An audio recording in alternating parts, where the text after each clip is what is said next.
Nabi diselimurna oleh malaikat Jibril. Masya Allah. Saya ingat ketika Rasulullah ketika diajak mampir ke surga.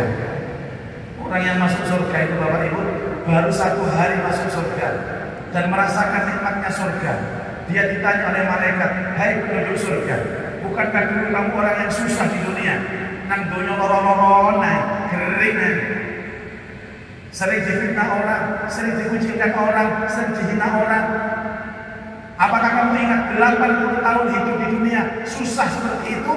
Jawabannya apa? Maaf malaikat, saya sudah lupa. Lari, kenapa? Karena menikmati kenikmatan surga. Bapak Ibu biasanya orang itu kalau susah, kemudian merasakan kenikmatan, susah lari. Begitu juga orang yang ahli neraka. Ahli neraka itu orang yang sombong, uangnya banyak, suka berfoya-foya, melampiaskan syahwat. Ditanya sama malaikat ketika dia diazab di neraka, hai ahli neraka, dulu kau adalah orang yang kaya raya, orang yang sombong, duitmu akeh, omahmu akeh, mobilmu akeh, bojomu yo akeh. Hidupmu bersenang-senang selama hidup di dunia. Seiring tak katanya orang neraka, aku Islam malaikat. Kena azab neraka, kesenangan dia di dunia selama itu lali. Jadi konsep supaya kita gak stres Bapak Ibu, ayo dialihkan, diselimurkan. Diselimurkan itu bahasa Indonesia yang terbaru Bapak Ibu. Selimurkan, jangan dipaksakan mikir terus. Itu Rasulullah berangkat Nabi Muhammad SAW sampai ke Masjidil Aqsa. Di dalam hadis Bukhari, Rasulullah melaksanakan sholat jamaah menjadi imam dan makmumnya adalah seluruh nabi dan rasul. Ini maknanya apa? Sholat yang mendapat jaminan diterima oleh Allah hanyalah sholat berjamaah. Dan berjamaah tidak berhenti Bapak Ibu, berjamaah di masjid. Peristiwa Rasulullah menjadi imam dan kemudian nabi-nabi terdahulu menjadi makmum, pelaksanaannya di Masjidil Aqsa menunjukkan ada 3 Bapak Ibu. 1, sholat yang terbaik adalah sholat berjamaah. Yang kedua, sholat yang terbaik adalah sholat di masjid. Yang ketiga adalah sholat yang paling baik adalah sholat dengan imam yang terbaik. Rasulullah imam yang terbaik. Makanya panjenengan kalau mempunyai masjid Al-Akbar seperti ini, mestinya bersyukur Bapak Ibu. Manfaatkan betul. Masjidnya luas, marmernya gila. Ono dipasang ini, iso ambil laya-laya. Kadang-kadang imamnya itu juga bagus, semuanya hafal Quran. Dan sholat jamaah itu disebutkan oleh ulama sholat paket. Sholat paket itu artinya 1 di antara anggota jamaah diterima, maka seluruhnya diterima. Enak kan? Panjenengan sholat nang omah Pak, nek diterima ya ambles ganjarannya. Dan jangan pernah memaksa sholat di rumah. Aku ngerti pemasangan itu cilik Pak. Wis cilik subuh bisa, wis subuh sempit bisa, wis sempit peteng bisa, atik pesing bisa. Ruang. Ada dukure dikai sampilan. Dukure musola tak kemari lho dikai sampilan. Wah, ben disampirno, atok disampirno, serban disampirno, sewek disampirno, anduk disampirno. Jadi pas takbir itu Pak Allahu Akbar, tangan kecantol. Oh, oke kira-kira. Kalau nanti udah kecantol tangan kula. Sampai saat ini gilingan terus angkat takbir ini kecantol. Hadirin sekali. Kalau ada muslim itu berkumpul di masjid, kemudian mau melaksanakan sholat, maka dia akan memilih imam baru. Rasulullah SAW melaksanakan sholat ini sebagai manifestasi syariat Islam, perintah sholat. Ya, dipilih imam yang terbaik. Di dalam fikih itu yang dipilih siapa? Aqra'uhum kitab, yang paling bagus bacaannya. Maknanya juga yang paling banyak hafal ayatnya. Dipilih Bapak Ibu secara demokrasi. Tapi pilihan pertama harus profesional. Jangan milih pemimpin itu tidak profesional. Jangan milih pemimpin yang pelongo-pelongo. Harus profesional. Jangankan urusan negara, urusan imam sholat saja harus profesional. Banyak hafal Qurannya, bagus bacaannya. Kalau ada 2 orang yang sama, maka dipilih yang paling banyak hadisnya, paling banyak hafal hadisnya.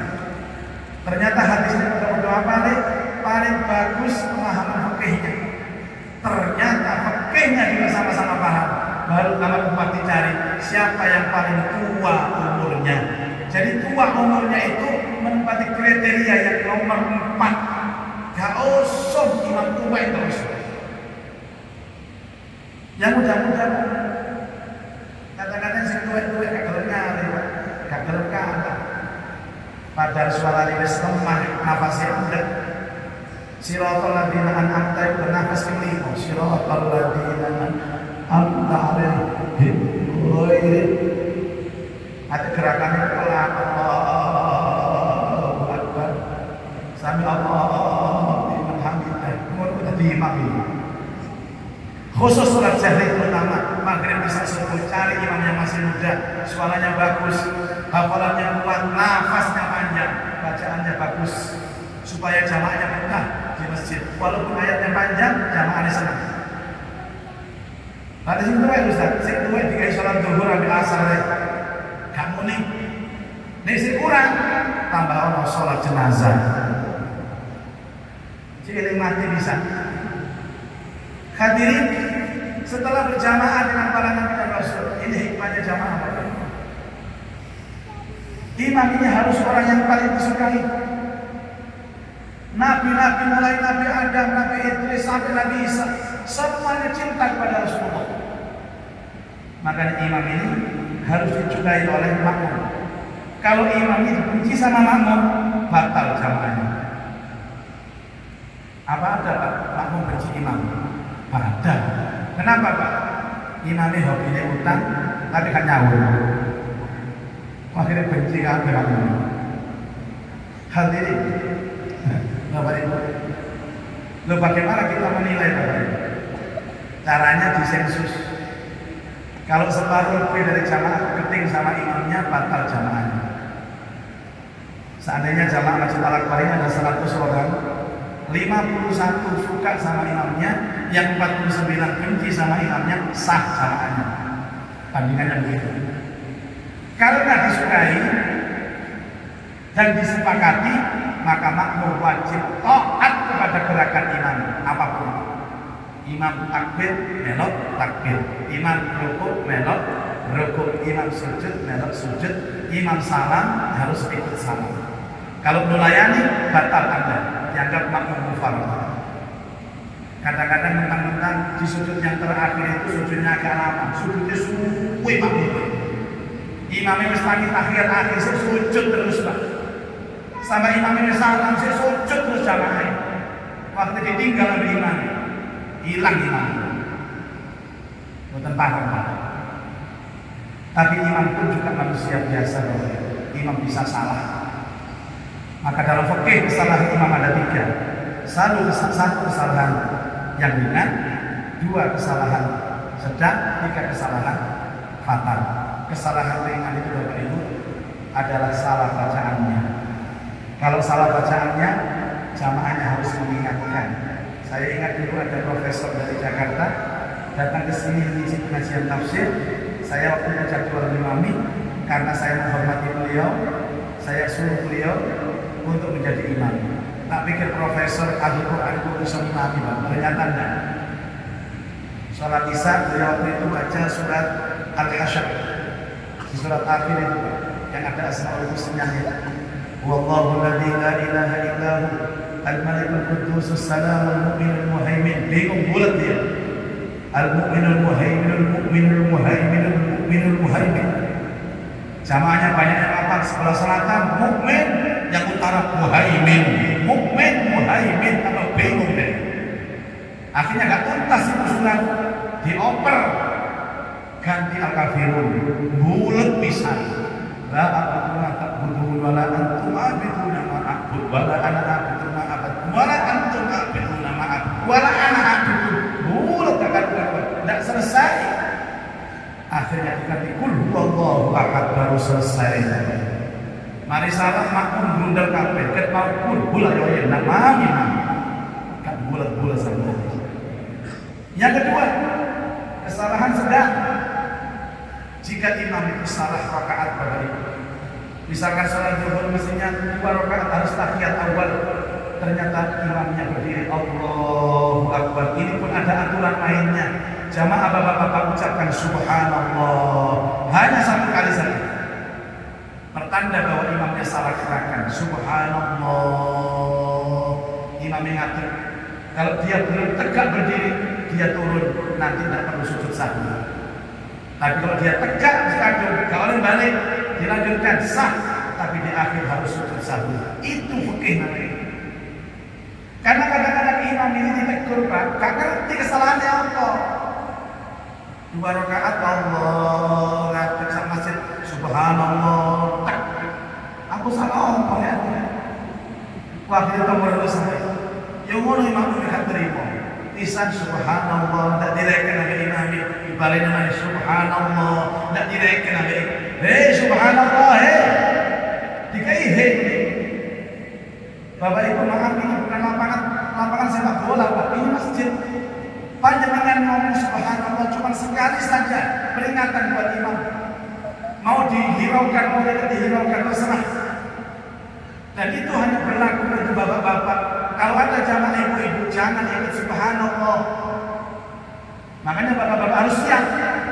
Kadang-kadang imamnya salah, bapaknya tidak ada yang ngomong subhanallah. Terpaksa ibu yang di belakang teriak subhanallah. Buat teman jelek, imam gak fokus. Karena suara perempuan itu adalah aurat. Subhanallah. Cari imam kau ini rondo nih. Jangan ibu, kalau ibu terpaksa mengingatkan, cukup dengan menepuk punggung tangan sebelah kiri dengan efek tangan sebelah kanan. Cukup. Atau kadang-kadang kurang Bapak Ibu sekalian. Rasulullah pernah mengalami kejadian sholat asar yang semestinya 4 rakaat. Waktu itu sholatnya hanya 3 rakaat salam. Di belakang ada Abu Bakar, Umar, Utsman, tidak ada yang menegur Nabi. Akhirnya setelah salam, jamaahnya bundel kabeh. Nah, ibu sholat 3 rakaat, iya aku udah. Lah kok tak aku wedi. Ojo-ojo peraturan ini dirubah, sing asale papat dadi 3. Rasulullah mendengarnya, apa yang kalian bicarakan? Maaf Nabi, tadi Nabi sholat asar itu cuma 3 rakaat kalau salah. Apakah ada wahyu turun yang biasanya 4 jadi 3? Loh tidak, aku lali, aku kurang. Loh ya apa nih Nabi? Ayo nambah 1 lagi.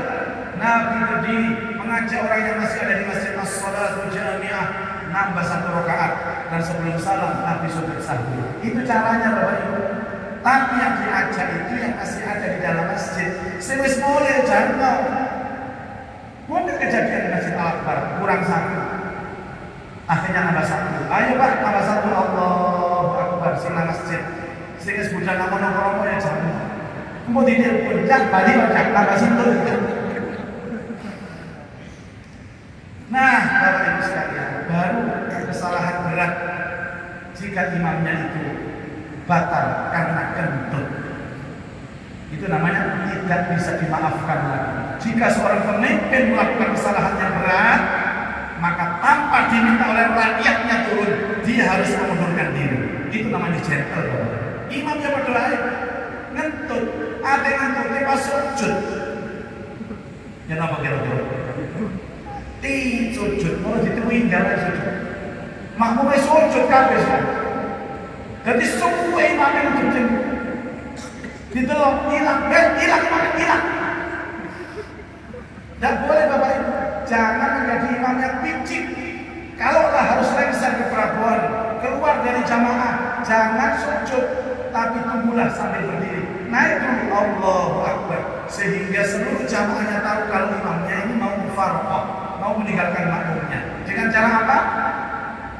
Imamnya berbalik arah kepada makmum dan memberikan isyarah agar makmum di belakangnya menggantikan dirinya karena rakaatnya kurang 1. Caranya isyarah tangan tanpa suara, tanpa kalimat.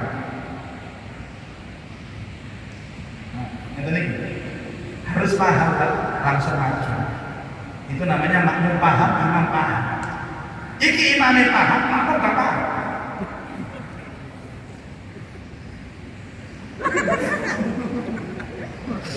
Masya Allah. Ini jamaahnya 27 derajat, nol lagi pahalanya. Akhirnya satu tidak berhasil. Dia ambil fasilitas yang kedua, pakai gerakan dengan suara tanpa kalimat. Singguri, dan yang terakhir Bapak Ibu, pakai gerakan, pakai suara dengan kalimat. Pak, maju Pak. Jawab, maju ke pundi. Rusak sama. Naik Nabi ke langit pertama, ketemu Nabi Adam.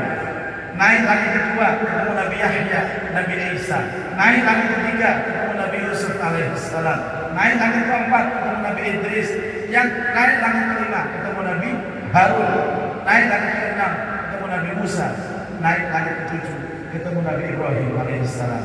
Semua Nabi dan Rasul yang ditemui Rasulullah di langit itu semuanya ulul salam kepada Rasulullah, menguatkan nubuwah Rasulullah dan menghibur hati Rasulullah.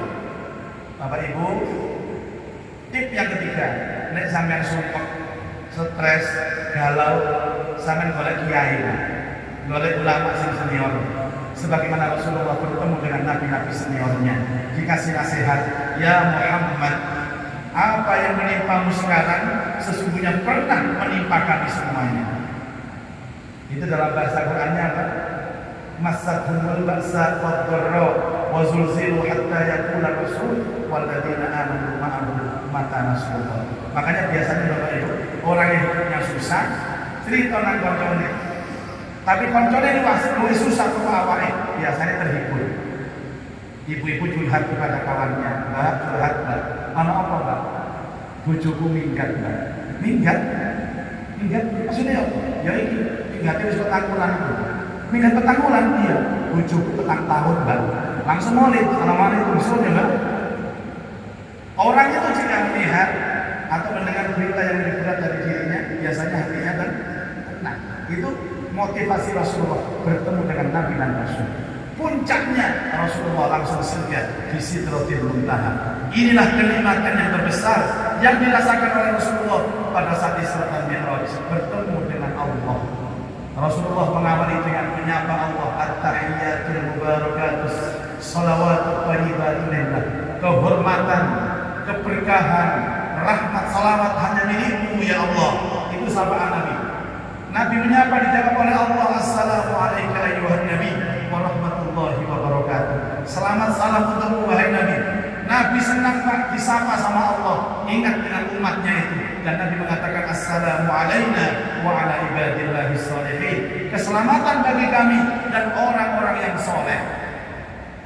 Jadi kita itu Bapak Ibu, ketika tahiyat sesungguhnya membaca diskusi antara Allah dan Rasulullah. Makanya jangan main-main tahiyat itu Bapak Ibu. Anda membaca sebuah diskusi yang sangat agung, dialog yang mulia antara Allah dengan Rasulullah. Disitulah kemudian Rasulullah diperintahkan untuk melaksanakan sholat 50 waktu dalam sehari. Dalam hadis Bukhari. Dan itu diterima oleh Rasulullah. 50 waktu diterima sama Nabi. Kemudian pulang lagi ketemu Nabi Musa alaihissalam. Ditanya, apa yang diperintahkan Allah kepada wahai Muhammad? Dijawab, aku diperintahkan sholat 50 waktu.